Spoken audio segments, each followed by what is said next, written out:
Hello guys, welcome back in SL Manhwa. Let's continue. Without making a sound, Liu Sheng entered Lion Su's room. She extended her hand towards him and tried to ask for help, but he began to stare at her and his eyes filled with revenge.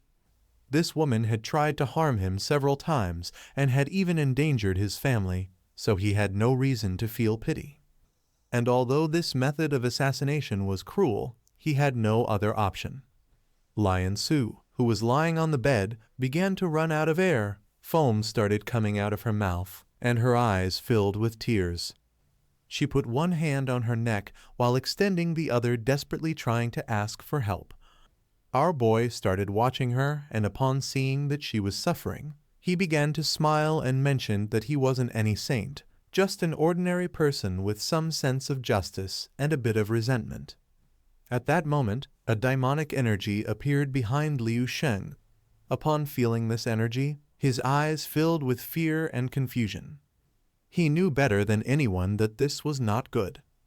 He lowered his head, and his gaze filled with terror, as only a martial saint could give him this sense of death threat. In a matter of seconds, Lion Su began to faint and slowly started to close her eyes. He began to observe her and remembered that he had the ability of premonition, which warned him of possible crises that could affect him or those around him. A level 9 martial saint should have a similar ability, so it was time to change plans. While his body was emitting a blue energy, he began to extend his hand toward Lion Su. He couldn't continue torturing her as it could attract the attention of the supreme martial saint. If he got trapped here, it would be a big problem. He brought his hand closer to her and clenched his fist tightly, and without an ounce of compassion decided to kill her right then. He began using his power, causing a powerful black energy to appear, which wrapped around Lion Su's neck, slowly suffocating her. Upon feeling this, she regained consciousness and tried to scream, but was unable. With a calm look on his face, our boy decided to withdraw since the warning he felt in his brow had diminished considerably. A short while later, maids arrived with water for her bedside.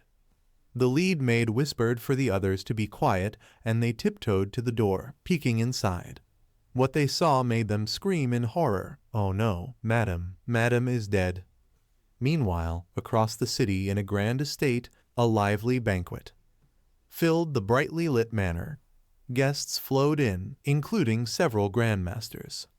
Two young women marveled at the scene, saying they couldn't believe people of such high status were here for Mr. Chen's birthday. It was clear he had serious influence.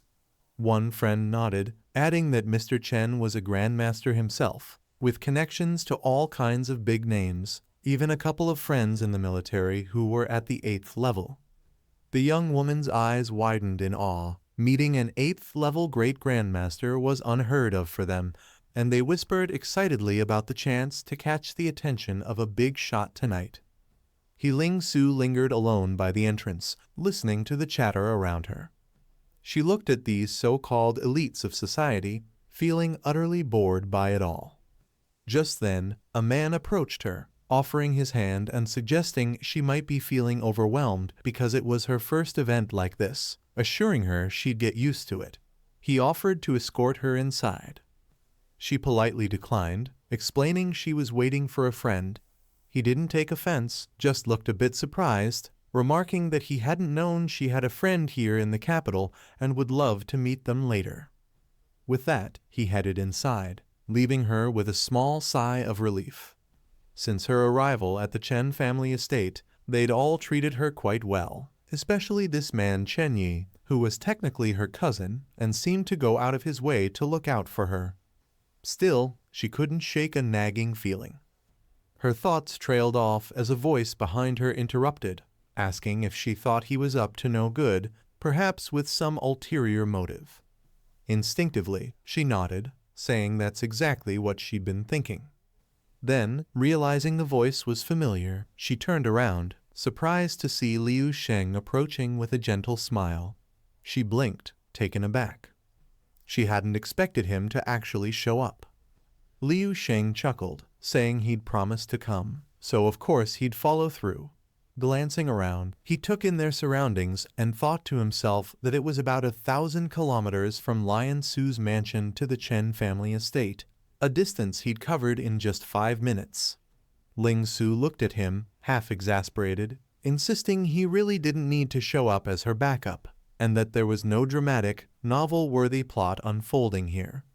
As far as she could tell, the Chen family had been welcoming, and even if they felt a bit distant, they seemed genuine in their attempts to make her feel at home. Liu Sheng cut her off with a calm reminder, saying it was her wealth, not her, that they were welcoming. She let out a sigh, knowing he was right. Lowering her head, looking a bit downcast, she muttered, "Coming back. It always has a cost, doesn't it?" Watching Ling Su, Liu Sheng was a bit surprised. With her personality, he'd expected her to push back against the family's pretenses, not settle into them so easily. It was clear he still had a lot to learn about her, but as he thought it over, he began to understand what might be on her mind. She had grown up without much family love. Perhaps in her own way, she longed for even a hint of family warmth, even if it was fake. Though he understood her longing, it didn't mean he agreed with it. Looking at her, he smiled and said, "It doesn't really matter. Tonight, I'll make the right choice for you."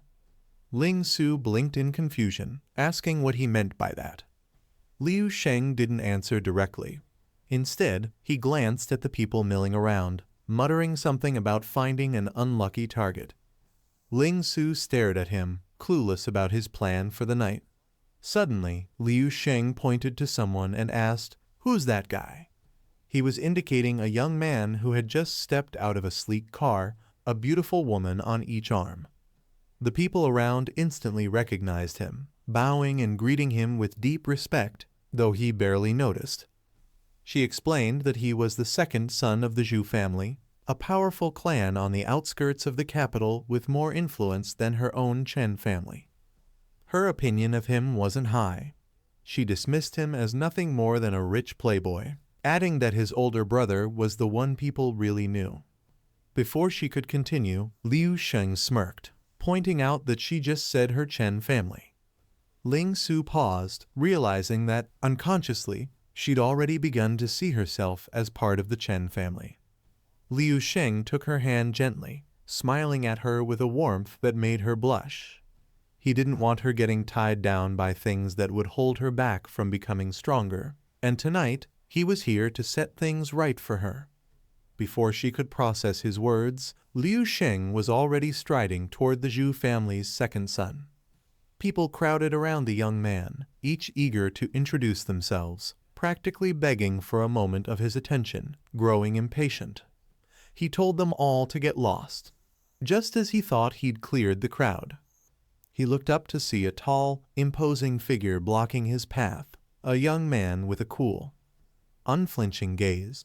The young man looked Liu Sheng up and down, noting his impressive build and sharp looks.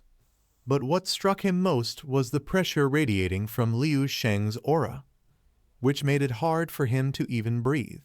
Instinctively, he pulled the two women closer, using them as shields, and demanded to know who Liu Sheng was. Liu Sheng glanced at the flashy sports car parked behind him and asked if it was his. The young man nodded, smirking, and replied, "And what if it is?" Liu Sheng nodded, while acting super impressed, said it was a nice car, but wanted to know just how much it set him back. Realizing this was about status, the young man chuckled, pride taking over as he said, "This baby cost him over 80 million. And it's a limited edition, probably the only one in the country." Liu Sheng acted even more impressed, walking over to run his hand over the car's sleek surface. The young man scoffed, muttering something about country bumpkins. But in the next second, Liu Sheng's tone turned cold, "Nice car." But before anyone could react, an overwhelming force radiated from Liu Sheng. In an instant, the car was flattened, crushed under his aura like a tin can. The young man froze and then let out a horrified scream. "My car!" Liu Sheng stuffed his hands into his pockets, giving the young man a satisfied smile while saying, "That's much better." The young man, his face twisted with rage and fear, glared at him. "Hey, bro, what's this all about?" Liu Sheng shot him a sharp look, the chilling energy rolling off him, making the young man stumble back in panic. It was then that he learned about Liu Sheng's name, who's also a friend of someone named Ling Su. Liu Sheng told him that if he had any problems, he could come find him anytime. As if obviously looking for drama, he then pointed to the crowd where Ling Su stood and said, "That's the person he's talking about." Everyone turned to look at her. Meanwhile, Ling Su herself was completely confused and pointed to herself, wondering why she was suddenly the center of attention.